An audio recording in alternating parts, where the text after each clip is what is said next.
વિશ્વામિત્રી નદીના જળસ્તર ઊંચા આવતાની સાથે વડોદરામાં પૂરની પરિસ્થિતિ સર્જાઈ હતી। જો કે હવે પાણી ધીમે ધીમે ઉતરી રહ્યા છે। જો કે વડોદરા શહેરમાંથી મગર પકડાવવાનો સિલસિલો યથાવત જોવા મળી રહ્યો છે।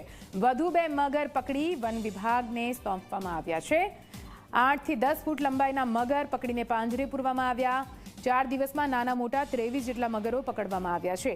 હાલ વન વિભાગની નર્સરીમાં નાના મોટા 15 થી વધુ મગર હોવાની જાણકારી છે।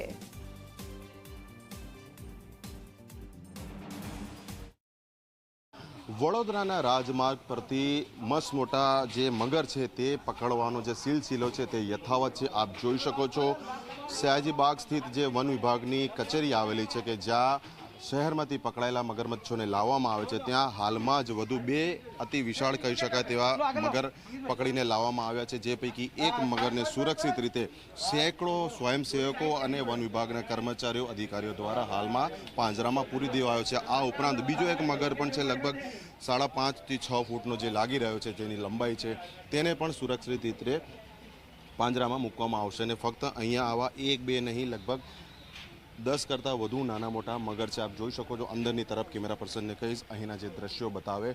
આપ જોઈ શકો છો એક પછી એક જે કેજ છે તે અહીંયા મૂકવામાં આવ્યા છે અને તેનામાં લગભગ 2 ફૂટથી લઈને 12 થી 14 ફૂટ સુધીના જે મગર છે તે અહીંયા રાખવામાં આવ્યા છે। એટલે પાછલા 4 દિવસ દરમિયાન વડોદરા શહેરમાંથી 23 જેટલા મગરનું રેસ્ક્યુ કરવામાં આવ્યું છે અને અહીંયા વન વિભાગની ઓફિસે રાખવામાં આવ્યા છે અને હજી પણ લોકોને ખબર નથી કે આ સિલસિલો ક્યારે અટકશે।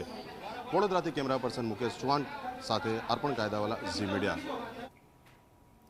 આણંદના તારાપુરમાં